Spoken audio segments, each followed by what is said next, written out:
What if I told you your debt was never about money, that every bill, every overdue payment, every sleepless night staring at numbers wasn't the problem itself, but the mirror?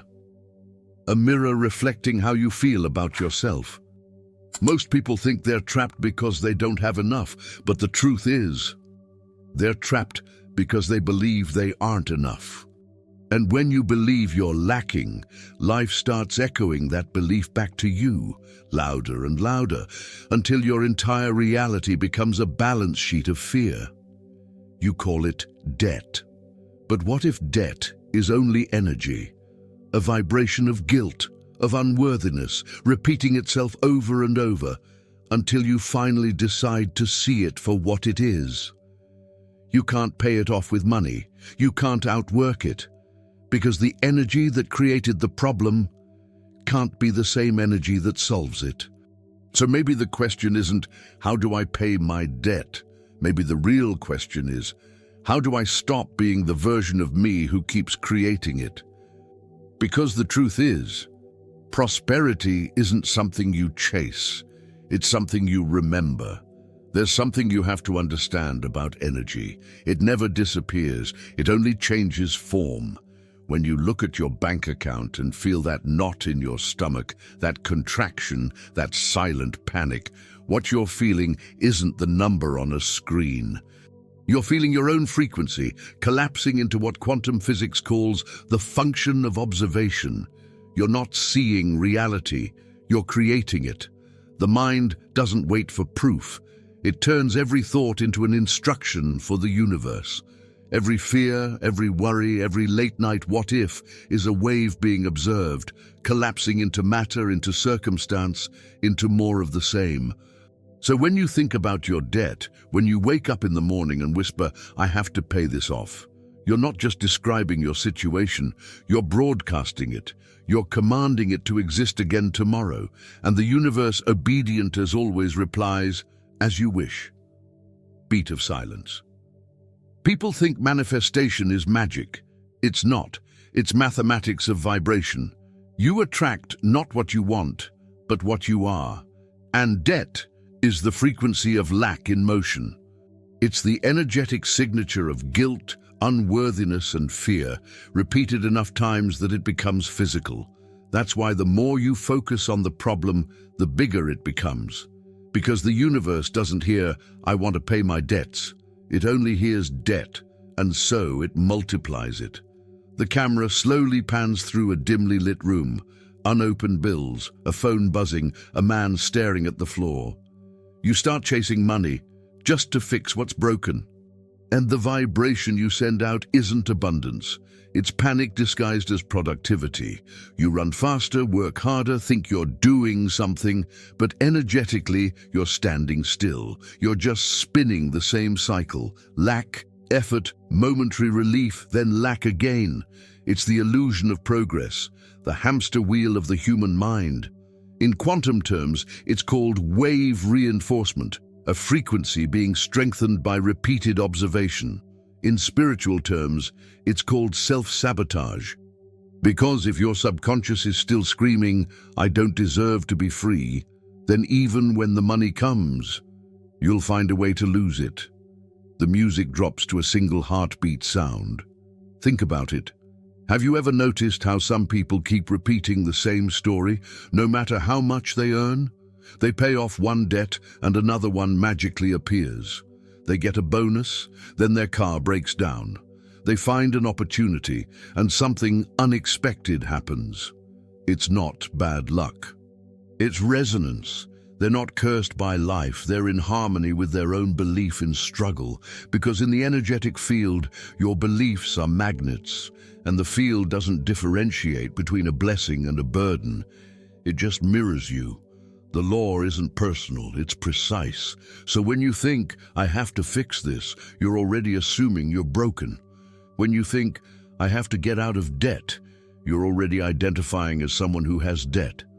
And identity is the strongest frequency in the universe. You don't attract money. You attract the version of yourself that has it. The music builds subtly. Soft strings join the piano. That's why quantum mechanics and spirituality say the same thing in different languages. In science, it's called the observer effect. In scripture, it's written as, "Ask, believing you have received, and it shall be yours." The principle is identical. You must become the vibration of what you desire before it can appear. Because the field doesn't respond to your wishes. It responds to your state. So let's talk about that. What is the energetic state of someone trapped in debt? Fear, shame, guilt, desperation, hopelessness, comparison. Each of those emotions lowers your frequency, reduces your ability to perceive opportunity, creativity, timing, and grace. You start to move from intuition to impulse, from alignment to reaction, from creation to survival. And survival energy always attracts survival situations. You think you're playing the game of money, but you're actually playing the game of vibration. And you're losing, not because the world is unfair, but because you forgot how powerful you are. Brief silence. The light in the scene begins to shift from cold to warm. See, when you're in abundance, you don't even notice money. You think about purpose. You think about expansion. Money just becomes the shadow of your frequency. It follows you effortlessly. But when you're in lack, money becomes all you see. You start to worship the symptom and forget the source. That's when the universe intervenes. Not to punish you, but to teach you alignment. Debt is the echo of your misalignment. It's life's way of saying you've forgotten who you are. It's not judgment, it's guidance, because energy can't lie. You might smile on the outside, but the field reads what you feel.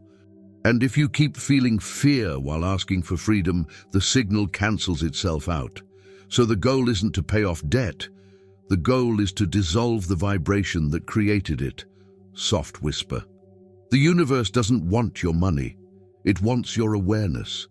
When you start thinking in terms of energy, everything changes. You stop asking, "How do I fix this?" and start asking, "What frequency am I broadcasting right now?" Because your outer world isn't responding to your thoughts. It's responding to your vibration. And the truth is, you can't fake frequency. If deep down you believe you're unworthy, life will make sure you keep paying for it. In bills, in stress, in missed chances. But if you shift that one belief, if you change the signal from "I owe" to "I own," everything rearranges. That's how fast the wave collapses. That's how quickly reality responds when consciousness remembers its place. The music grows lighter, like sunrise. You don't need to escape debt. You need to wake up from it, because debt isn't a prison. It's a pattern, a mirror showing you where your energy still believes in lack. And once you see that, you don't have to fight it anymore. You simply stop feeding it. That's when everything begins to click. Every transformation begins the same way, with awareness. You can't change what you can't see, and you can't rise above a vibration you keep pretending you're not feeling. So the first step to freedom isn't to fight your debt. It's to understand what version of yourself created it. Close your eyes for a second. Imagine that version of you, the one who said yes when they meant no. The one who borrowed to fill an emptiness they couldn't name. The one who believed that lack was normal, that struggle was noble, that peace was something you had to earn. That version of you isn't wrong. They're just asleep. Dreaming the dream of separation, believing they're cut off from the infinite field of supply that created them. But here's the truth. You've never been separate from abundance. You've only been out of tune with it. Because prosperity isn't a reward. It's a resonance, and resonance begins with coherence, when your thoughts, emotions, and body finally agree. Let's start with the mind. Your mind is the architect of your frequency. It chooses what pictures you live inside of. And right now, if you're living in debt, your mind is probably addicted to one image. I don't have enough. That single image, that constant story, builds a prison, and you live inside it. To escape, you have to replace the picture, not with fantasy, but with faith, Because faith is the ability to hold an image long enough for reality to catch up to it. So every morning, before your feet touch the ground, close your eyes and ask yourself, what would abundance feel like if it were already mine? Not what it looks like, not what it costs, but what it feels like. Maybe it's a deep exhale. Maybe it's laughter returning to your chest. Maybe it's silence that finally feels safe. Whatever it is, that feeling is your new password to the universe. Hold it, breathe it, and your vibration begins to rewrite itself. Because the universe doesn't respond to what you think. It responds to what you feel to be true. The second layer is your emotions, the language of energy. Most people misunderstand emotion. They think it's weakness or chaos or something to control. But emotion literally means energy in motion. When you suppress it, it stagnates. When you observe it, it transforms. That's why gratitude isn't a cliché. It's a calibration tool. Every time you feel genuine appreciation, you're realigning your frequency to abundance. Gratitude says, I already have. And that phrase is the master key to manifestation, because you can't vibrate at I already have and I don't have at the same time. The frequencies cancel each other out, so start small. Find one thing, that you can genuinely thank the universe for. It could be breath, it could be sight, it could be the lesson you're learning through your pain. Then anchor it. Let it grow. Like a tuning fork, your gratitude will start resonating with higher frequencies, and those frequencies will call more of themselves into your life. It's not magic, it's magnetism. Now we move to the body, because your body is the antenna of your spirit. It's not a cage, it's a conductor. Every cell in you listens to your emotions. It translates every thought into chemistry, every feeling into hormones, every belief into biology. When you walk around tense, shoulders tight, chest closed, you're literally broadcasting defense to the field. And defense always attracts something to defend against. That's why alignment isn't only mental, it's physical. You have to train your body to live in abundance. Start simple. When you pay a bill, smile, breathe, say thank you, because that transaction isn't loss, it's flow. Money didn't leave you, it moved through you. And what moves through you will always return, multiplied by your vibration. This is how you break the pattern, not by working harder, but by vibrating higher. By turning every action, paying bills, working, resting, into a declaration of abundance. Remember, the field mirrors your state of being, so if you send out fear, you get circumstances that match fear. If you send out gratitude, you get reasons to feel grateful. It's the law of resonance, not reward. The universe doesn't punish. It reflects, and it always reflects you. So let's integrate the three dimensions. Mind holds the image, emotion amplifies it, body broadcasts it. When all three are aligned, you become coherent, and coherence is power. This is what ancient mystics called faith, what quantum physicists call the observer effect, what modern teachers call the law of attraction. It's all the same principle. Your internal alignment becomes your external experience. But here's what no one tells you. Alignment isn't about being positive all the time. It's about being present. You can't rise out of fear by fighting it. You rise by feeling it and letting it pass through you.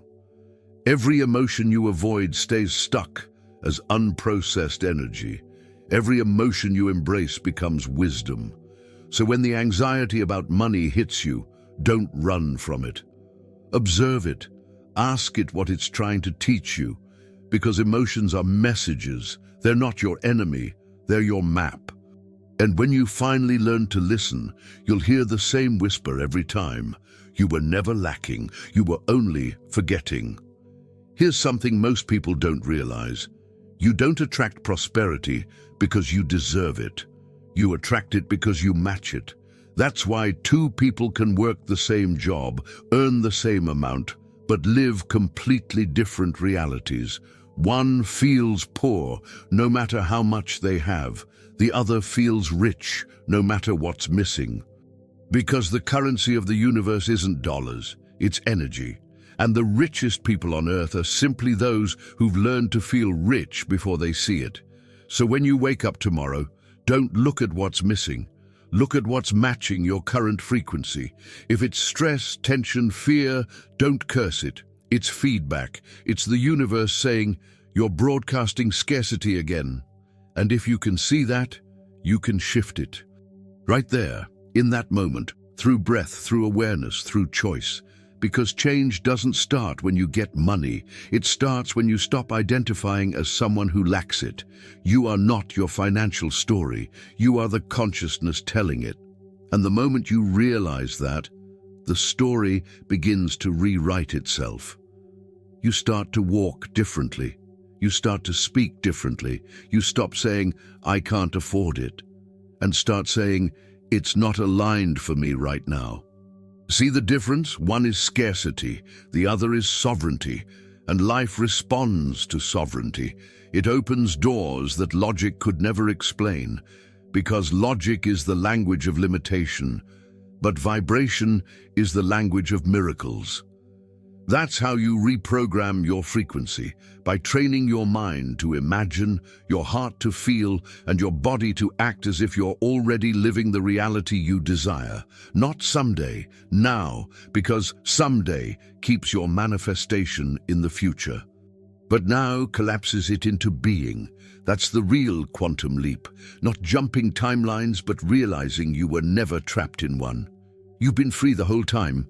You just forgot how to look through the eyes of abundance. So breathe. You don't have to figure out the how. You only have to maintain the who. The who you're being is what collapses the wave. And when you start being the version of you who's already free, the field has no choice but to rearrange itself accordingly. Because consciousness always creates form, and form always follows faith. That's the quantum shift, the moment everything clicks.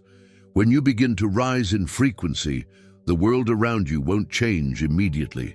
That's the test. The universe doesn't ask, are you ready to receive?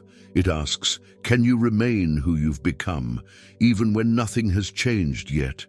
Because every new vibration is tested by the old reality that once created it, not as punishment, but as proof of coherence. You've awakened the new self, but the old one still lingers, in habits, in memories, in people who remember who you were. You'll feel it pulling at you, whispering, come back, be realistic, don't believe too much. And that's when you realize the path of awakening isn't a straight line, it's a bridge, suspended between two worlds. On one side is everything you've known, scarcity, doubt, guilt, and survival. On the other, abundance, trust, surrender, and peace. And right now, you walk between them, learning to keep your balance as both realities call your name. This is the art of embodiment. It's not about thinking differently anymore. It's about living differently. You can meditate for hours, affirm your abundance every morning. But if your actions still come from fear, you'll keep transmitting the frequency of lack. So the real mastery begins in the ordinary, in how you speak, how you walk, how you respond when things don't go your way. Every moment is a conversation with the universe. And the question it keeps asking is, who are you being right now? When the bill arrives, will you shrink back into fear, or will you stay rooted in peace, knowing that money is just energy in transit? When someone triggers your old patterns, will you defend yourself like before, or breathe and remember, I no longer need to fight for what already belongs to me? Walking between worlds means living from your higher frequency, even when the lower one still echoes around you. It's not pretending the old world doesn't exist. It's learning to walk through it without absorbing its noise. That's alignment in action. That's faith translated into motion. Here's what most people get wrong. They think awakening means escaping the physical world, but true mastery is the opposite. It's bringing heaven down to earth, consciousness expressed through form. You don't ascend by leaving your humanity behind. You ascend by sanctifying it. So when you walk into your day, the traffic, the work, the people, remember that every interaction is a mirror. The world isn't testing you, it's reflecting you. And as long as your vibration remains steady, no reflection can pull you out of alignment. This is what it means to walk between worlds, to remember your divine nature while still honoring your human one. To stay awake even when the dream of scarcity calls you back to sleep. It's not easy, because the old frequency will seduce you with familiarity. It will tell you you've changed too fast. It will tempt you to doubt yourself again. But every time that happens, pause, breathe, and whisper to yourself, I am not who I was. I am who I'm remembering to be. That's how you stabilize the new vibration, through small acts of remembrance, because manifestation isn't a single event. It's a daily calibration. The secret is consistency, not intensity. It's not about one powerful meditation. It's about returning to alignment again and again until alignment becomes your nature. Each time you choose peace instead of panic, you're reinforcing the bridge beneath your feet. Each time you choose gratitude instead of complaint, you're strengthening the signal of abundance. Each time you choose patience instead of fear, you're proving to the universe that your new frequency is stable. And when it's stable, reality has no choice but to rearrange itself, because coherence in the unseen always precedes manifestation in the seen. That's the quantum law of creation. The physical bends to the energetic, not the other way around. But how do you hold the vibration when things go wrong, when the old world still tries to remind you of who you were? You stop reacting, you start responding. Reaction is unconscious. It belongs to the old self. Response is awareness. It belongs to the new. And every time you respond differently, you teach your nervous system that safety isn't outside you, it's within you. That's how you retrain the body, not through force, but through presence. You don't tell your body you're safe, you show it. Through breath, through calm, through the steady rhythm of a heart that no longer chases outcomes. This is how energy becomes embodied, how vibration becomes reality. Because the universe isn't waiting for your perfection. It's waiting for your stability. It's waiting for you to become unmoved by appearances, unchanged by temporary setbacks, untouched by illusions of lack. That's when the bridge dissolves. Because there's no longer two worlds, only one, the world you've chosen to live in consciously. The old frequency fades, not because you fought it, but because you stopped feeding it. That's the paradox of evolution. You transcend not by resisting, but by releasing. And when you release, you make room for flow. That's the vibration of true prosperity. Not accumulation, but circulation. Money, ideas, love, opportunities, they're all energy-seeking expression. And energy only flows where resistance ends. So every time you surrender control, you're not giving up. You're aligning with the current that's already carrying you forward. To sustain abundance, you must live as if it's already natural, because to the field, it is. Abundance isn't an achievement, it's your default frequency when fear is gone. So live like it, eat with awareness, work with purpose, rest without guilt, speak with clarity, move with presence. That's how the new vibration roots itself into matter, through small, conscious acts repeated until they become sacred. You see, walking between worlds isn't a temporary phase. It's the practice of every awakened soul, the dance between form and formlessness, between what is and what's becoming. And you don't walk it alone. Every time you choose awareness, you create a path for someone else to follow. So don't rush to the other side. The bridge itself is holy, because it's where you remember. You were never two beings trying to become one. You've always been one being remembering its own wholeness. That's the secret of manifestation, to act as the new you while loving the old you that didn't know better, to bring light to the shadow without judging the darkness, to walk between worlds until both become one. At some point on this path, you stop trying, you stop chasing, you stop measuring your worth through numbers, achievements, or progress. Something inside you shifts, quietly, without announcement, and you realize there was never anything to fix. You were never broken. You were only believing in separation. That belief created the illusion of lack, the story of debt, the dream of distance between you and the source. But as the dream dissolves, you begin to see the truth that was always there. Everything you were searching for was never outside you. The money, the peace, the love, the freedom, they were reflections of one thing: alignment with your own consciousness. And when you finally align, not through control but through surrender, the world stops being something you need to manage. It becomes something you allow. That's what faith really is, not blind belief, not wishful thinking. Faith is resonance with the intelligence that created everything. It's remembering that the same force that spins galaxies is the same force breathing through your chest right now. When you realize that, you stop arguing with life. You stop negotiating with your blessings. You start to see that the universe was never testing you. It was teaching you to trust it. Debt, scarcity, struggle, they were never punishments. They were invitations, invitations to return, to remember that abundance was never about possession. It was about permission, the permission to receive, the permission to feel worthy of what's already yours. And now, you remember. You no longer need to force outcomes. You no longer fear losing anything. Because what can be lost in form was never the essence anyway. The essence remains. It flows, it breathes, it creates through you, as you. This is the moment the ego finally bows, not in defeat, but in recognition.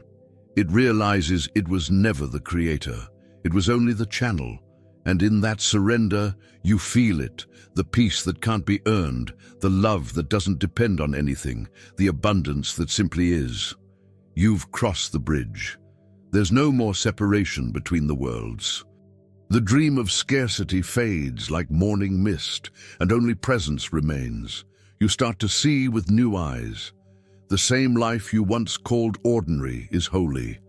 The same breath you took for granted is sacred. The same moments you rush through are eternity disguised as time. Everything becomes light. Everything becomes God remembering itself through you. Now you understand what every master tried to tell us. You don't manifest things, you manifest states of being. You become the vibration of what you wish to experience, and the universe, being nothing but a mirror, reflects it back perfectly. That's why when you stopped focusing on paying debt and started feeling gratitude for abundance, the field responded. Because it always does. It always has. You just weren't listening. Now you do. You walk through life differently. Your steps are slower, your eyes softer. You no longer search for signs. You see them everywhere. Every coincidence becomes guidance. Every delay becomes protection. Every challenge becomes initiation. You realize that the universe isn't outside of you. You are the universe, experiencing itself as human just for the joy of remembering. And when the mind tries to doubt again, you smile, because you know that doubt is just another wave, and waves can't touch the ocean floor. You've become the ocean, still, boundless, complete. That's when the external begins to mirror the internal. Not because you forced it, but because you became it. Money flows, opportunities align, relationships heal, and you stop calling it manifestation. You start calling it natural, because it is. The miracle was never something to create. It was something to notice. In this space, the word prosperity loses its meaning because everything is already full. There's no longer you and it. There's only flow. You breathe and life breathes back. You give and life multiplies it. You trust and life moves mountains for you. You finally understand the scripture. All that you ask, believing that you have received, shall be yours. Not as a promise, but as physics, because creation was never about waiting, it was about being. Look around you. Everything that was once a problem was only the universe's way of bringing you here, to this moment, to this awareness, to this peace. The old you fought for freedom. The new you is freedom. And that's the great paradox. You only stop suffering when you stop believing that life owes you anything, because you realize you already are everything life was ever trying to give. So now you walk not as a seeker, but as a creator. Not as someone hoping to manifest, but as consciousness manifesting itself. You live from fullness. You give without fear. You receive without guilt. You trust without needing proof. And that's when you notice miracles no longer surprise you. They feel familiar, because they've always been your natural language. You were just remembering how to speak it again. You are no longer in debt, not to anyone, not to life, not even to yourself, because debt only exists in separation. And you've come home, the invitation to remain awake. If you made it here, it means something in you woke up. Maybe you didn't come here by accident. Maybe life brought you here because it's time. Time to remember, time to rise, time to live from the frequency that has been waiting for you all along. You've seen now that abundance isn't something you chase. It's something you allow. And every time you choose awareness over fear, gratitude over doubt, faith over control, you are rewriting the vibration of your entire life. This moment, this stillness you feel right now, is the beginning of a new reality. But don't keep this awareness only for yourself.